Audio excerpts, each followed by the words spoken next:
Welcome back to another episode of In the Driver's Seat. I'm Tyler from Vidyard, and with me this time I have Janet Wood, former senior HR leader at SAP, who comes with an interesting background in sales and a number of other functions. We're going to talk about that. But Janet, we're going to start off by talking about a topic that I understand is near and dear to your heart, which is the future of work. Mm-hmm. A big topic. A lofty topic, but something that I think we need to be more thoughtful about because of how quickly things are changing. So what's driven you to care so much about the future of work and where things are headed? Well, there's a few interesting statistics that I think really are a wake-up call for all of us.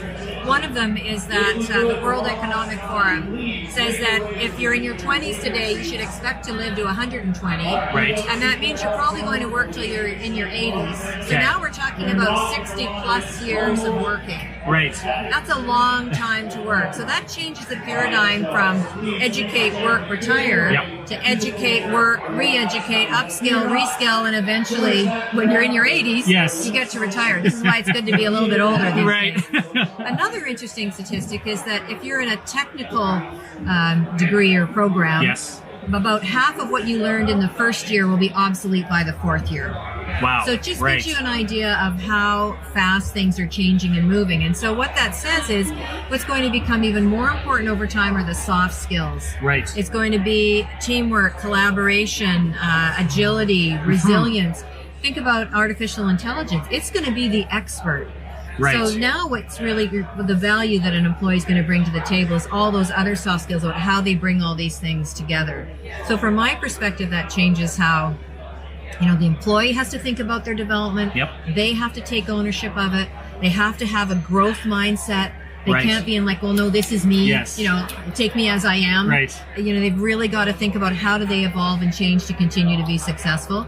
And managers have to create the environment to give them that space and support them. So it just changes a lot of things. It does. And I think one of the interesting things is, to your point, it requires all of us as employees to be thinking about, how do we embrace change and how do we embrace growth? But businesses also need to be able to adapt to that.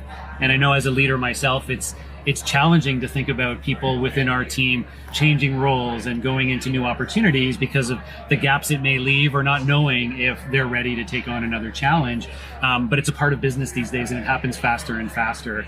And I think a big part of that is trust. I think bi-directional, having the ability to trust in your employees to be strong contributors and to want to learn and grow, and vice versa. And so how do you see that, and how is that playing a role in how people are developing? Trust is huge. Whether you're a fast-growing company or you're a company in transformation, you literally, if you don't have trust, it slows everything down. So at SAP, we had a big focus on it with our leaders. We had a question in our employee survey. Basically, the question was, my direct manager is someone I trust and would recommend to others. And we defined trust as both character and competence. You need both. And if someone was, we did net promoter score, minus 100 to plus 100. And if someone was below plus 20, there would be an intervention of sorts. Because the emails would come out to the leaders globally when they got their results. And, the ones that were below plus 20, we had some that were well in the negatives. Often I would get an email saying, "Dear Janet, no, the math must be wrong. I couldn't possibly be minus 10. And what that tells you is, and we would always check and it was always correct, but it tells you that no one walks into the office and says, today I think I'll lack character and competence. Everybody wants to be a trustworthy leader, but sometimes there's other factors or they're stressed or whatever that get in the way. But if you don't get past that, if employees do not trust their leaders, either that they know what they're doing and they're leading them in the right direction, or they're doing it for the right reasons and they have the best interest of the company and the employees at heart, you will just not achieve the speed you need to change or grow. How have you seen some of the best leaders in your time, and perhaps you can draw from your own experience as well, how have some of the better ones accomplished that in their organizations? And is it about communication? Is it about, engagement with employees and collaborative development? Sort of, what are a few of those key elements that you find in leaders that are very strong and getting high scores, if you will, in their employee NPS? Well, communication's critical. So it's a combination of the leader understanding the company strategy, right. communicating it to their team, communicating what it means to their team and what it means to the individual. Everyone right. always wants to know, okay, I get it that that's what the company's trying to do. What does it mean to me? Yeah. And then you also translate that not just to their goals, but also their development plan. So what skills do they need to be right. successful and deliver on that?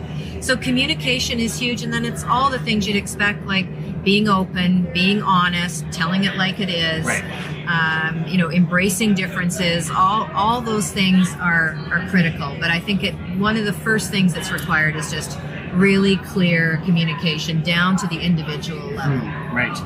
So, as a sales leader for many years as well, that's an area where I find a lot of companies struggle with people development and soft skill development, because there tends to be so much focus on the outputs and on the net results, and you're either hitting your quota or you're not, and that is a measure of success in your role. And I think, to your point earlier, more and more we need to be helping sales teams and sales individuals develop those skills, and also reward them for doing so. But it's hard, I think, for a lot of companies to change that mentality.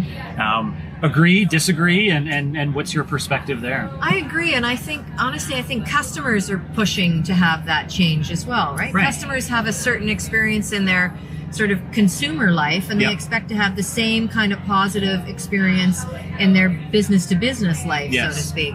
So I think that's what consumers expect, the customers expect. They want to deal with people that they trust, that they believe in, not just the product, solution, the company, but the individuals they're working with. Right. And so I think that all of that's going to come together and say that, we have to pay more attention to that. Otherwise, you won't be successful. It's not enough to just be a really good, pure salesperson. Right. The customer needs to know you care about their success and the success of their company. Right. So, last question for you around the use of technology in the areas of employee engagement and development, and as you think about this sort of future of work, from your experience, where has technology sort of come to help us manage our people better, to help them develop, to identify where there's risk, and do you have some visibility into where some of the gaps are, or where things are going, so that we can scale our employee enablement and development more effectively as organizations? Well, definitely the HR solutions available in the market now, with SAP, it's a solution called SuccessFactors. Right.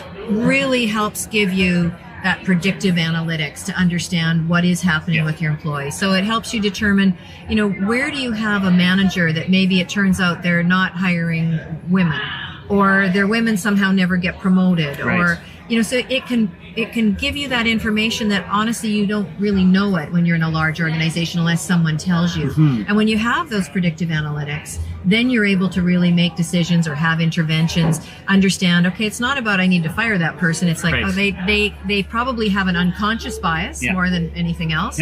And so how do we make that a conscious, make it conscious, and then help them understand what they don't even realize they've been doing. Right. So to me, it's all the predictive analytics that are really the game changer. That's great. And I love that, because I think so much of what we lack in leaders are things we don't recognize and we don't necessarily know. And without having that information surfaced, I think it's a great place for technology development today.